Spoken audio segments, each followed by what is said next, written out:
My fiancé announced, "I'm above your family's tacky diners." During my grandmother's 90th birthday celebration, I replied, "You're completely correct." The next morning, I ensured she'd never have to compromise her standards by calling off our wedding. Her attitude shifted dramatically afterward. I'm Thomas, 32, male, and was engaged to Bethany, 28, for 8 months after 2 years together. Our wedding was set for 3 months later. Emphasis on was. My grandmother, Elena, turned 90. A first-generation immigrant, she built a modest empire of 3 family-owned diners from scratch, becoming the cornerstone of our extended family. For her milestone birthday, she had one request: a gathering at her first diner, opened in 1978 with my late grandfather. It's not upscale, checkered tablecloths, old country photos on the walls, and a menu unchanged for decades. But the food, pure, authentic, and sacred to us.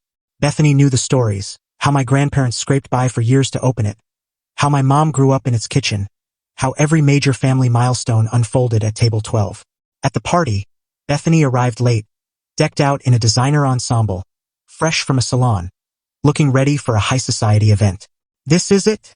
she said, eyeing the diner. "I thought we were going to the upscale spot downtown." "This is the upscale spot. It's the original," I said. She grimaced but entered. My entire family was there. Cousins from across 3 states, Uncle Antonio after years away, everyone. Grandma Elena beamed when she saw us. "My darling," she said, mixing languages in her joy. Bethany gave her an air kiss, no hug, to my 90-year-old grandmother. We gathered at the long family table.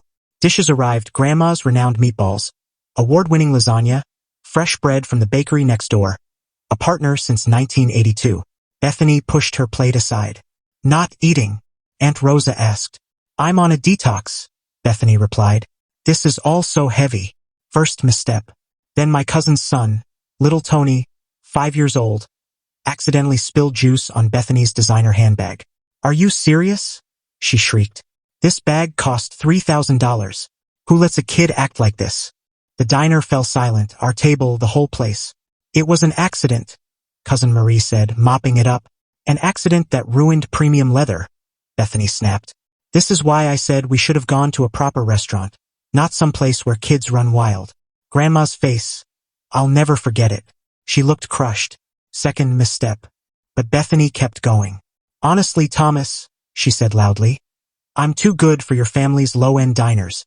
This place hasn't been touched since the 70s. The food's practically farmhand fare. And the customers." She waved at the other diners, regular folks, families, couples. "The heart of our community for 45 years. When we have kids, they won't eat here. I won't let them think this is fine dining." Strikes 3, 4, 5, and 6. I stood, calm and steady. "You're absolutely right." She smirked, thinking she'd won. "Great. Let's go to that sushi spot." "No," I said. "You're right. You're too good for my family, our history, the woman whose work paid for your ring." Her expression faltered. "Thomas, I didn't—" "Everyone heard you," I said, looking at Grandma. Tears in her eyes. My mom gripping her hand. My family staring at the woman I was set to marry. "Enjoy your sushi. Alone." I walked to Grandma, kissed her forehead, and whispered, "She's gone tomorrow. I promise." Then I left, walking out of my grandmother's 90th birthday, the worst night of my life. Bethany stayed 5 more minutes, per my sister, then took an Uber. She texted nonstop. "That was over the top. You humiliated me. We need to talk. Answer me, Thomas." I ignored her.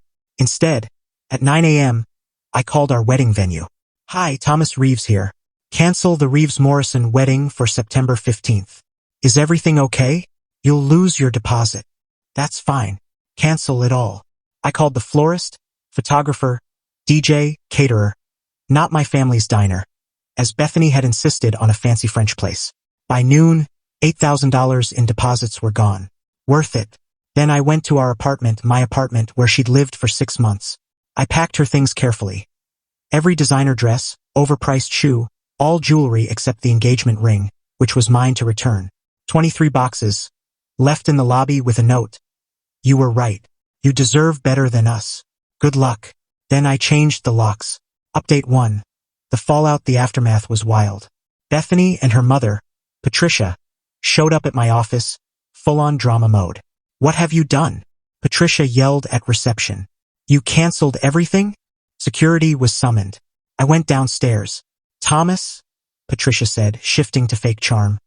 "This must be a misunderstanding." Bethany mentioned a minor disagreement about dinner locations. She called my grandmother's life's work a cheap diner with farmhand food at her 90th birthday, I said. Patricia's face twitched. Perhaps her words were poorly chosen. "She said she was too good for my family," I replied. "She meant it, and I believe her. She's too good for us, so I'm letting her find her match." Bethany fake cried, no tears. "Baby, please, you're overreacting. It's just wedding stress." "Wedding stress makes you insult the woman who raised me after my dad died?" "Oh yeah, Grandma Elena practically raised me and my sister after Dad passed when I was 10. She's not just my grandmother. She's everything." "I didn't know she raised you," Bethany said. 2 years together and you knew." Patricia tried again. "The wedding's in 3 months. People will gossip." "Let them," I said. "The deposit's gone. Everything's canceled." Bethany broke, real tears now. "You threw away $30,000. $8,000, I corrected. "And it was an investment in not marrying someone who disrespects the people I love." Security escorted them out. Patricia shouted, "You'll regret this. My daughter has better options." "I hope she takes them," I called back. That night, the family group chat lit up. My sister Lisa, "Grandma's worried about you." "Mom, I'm proud of you." "Uncle Antonio, thank God. She was terrible." "Cousin Marie, little Tony wants to know if the mean lady's gone for good." "Me, yes. Tell him she's gone." The best message came from Grandma, dictated to Mom. "My dear Thomas, you're worth more than all the fancy handbags in the world. Sunday dinner, table 12. Don't be late. Table 12, where my grandfather proposed, where my parents shared their engagement news, where every big family moment happens, where Bethany would never sit again." Update 2. Karma in action. Bethany tried to revive the wedding solo, calling vendors to reinstate everything. But deposits don't magically reappear, and rebooking costs had spiked. The venue was 40% pricier, the florist had a rush fee, the photographer was booked. She needed $45,000 to restart it all. Her next move? She spread a story that I was financially abusive and sabotaged her dream wedding. Problem was, everyone knew the truth. My cousin Marie's husband, a bartender at Bethany's friend's country club, overheard her tale. Thomas got jealous and controlling. He canceled our wedding because I suggested trying new places. A friend pushed back. "Didn't you call his grandmother's diner cheap?" Bethany, "It was taken out of context." Another friend, "At her 90th birthday, in front of his whole family?" Bethany, "They're too sensitive." Her friends weren't convinced. Then karma struck harder. Bethany was a luxury brand consultant, helping wealthy clients buy overpriced goods. Her career hinged on image and connections. But Grandma Elena isn't just a diner owner. She's a local legend with 3 thriving locations and 45 years in business. She knows everyone, including Richard Blackstone, who owns the luxury mall where Bethany's office was. Richard, a Thursday regular at Grandma's for 20 years, was at her 90th birthday. He heard it all. Monday, Bethany's boss called her in. "We need to talk about client relations." "My numbers are great," she said. Richard Blackstone called. "He's concerned about your values aligning with our brand." "What?" "He said you insulted Elena Rossi at her birthday, called her life's work cheap and farmhand food. It was a private family matter, in a public diner with 60 witnesses, including 3 of our clients. Those unacceptable customers? 2 CEOs and a federal judge, all Grandma's regulars." Bethany wasn't fired but was encouraged to explore other opportunities. She quit 2 days later. Update 3. The downward spiral. Bethany dove into dating immediately, posting new guys weekly on Instagram, each supposedly wealthier than the last. First was Garrett, an investment banker. He ghosted her after she demanded a $500 per plate restaurant on their second date. Next was Philippe, a European entrepreneur, who was actually a waiter faking an accent. She found out when she ambushed him at his office. Then came Harrison Wellington III, old money heir, railroad fortune. Bethany thought she'd struck gold, posting, "When you know your value, you attract what you deserve." Patricia was already planning another wedding. But Harrison's mother, Eleanor Wellington, old school elite, had a private investigator. She uncovered Bethany's restaurant outburst, her social media, her lost job, everything. Eleanor didn't tell Harrison. Instead, she invited Bethany to tea. My sister Lisa, through Eleanor's assistant, got the details. Eleanor served tea in antique china worth more than my car. Then said, "I hear you're quite the culinary critic. Something about farmhand food." Bethany paled. That was... My dear, the Wellingtons have dined at Elena Rossi's for 40 years. My late husband swore her meatballs were the state's finest. I didn't know. Of course not.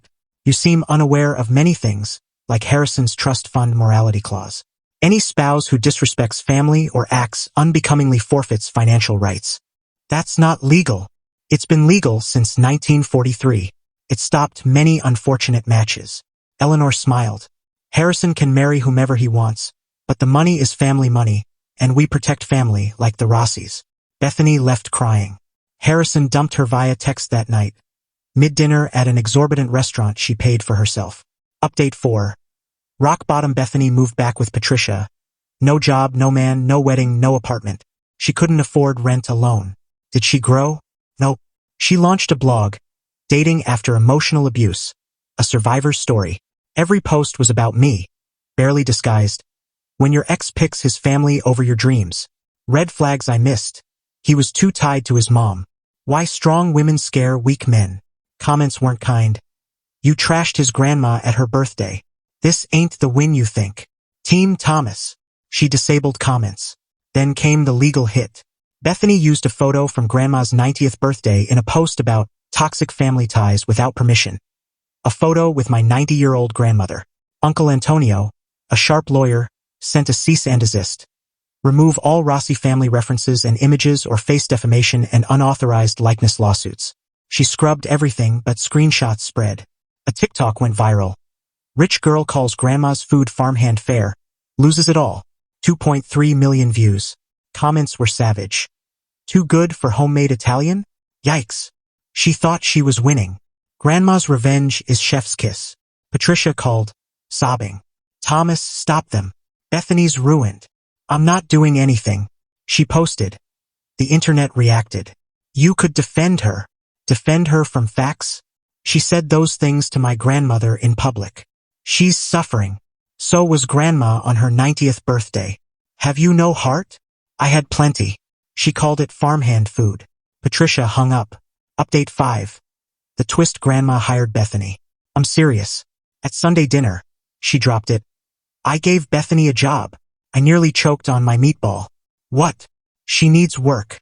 I need a dishwasher. Grandma, no, you don't have to. I'm 90. I do what I want.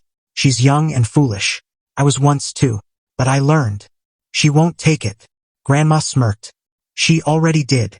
My jaw dropped. She starts tomorrow. Minimum wage. No favoritism. She works. She eats. She learns humility, or she leaves. Why? The best revenge isn't ruin.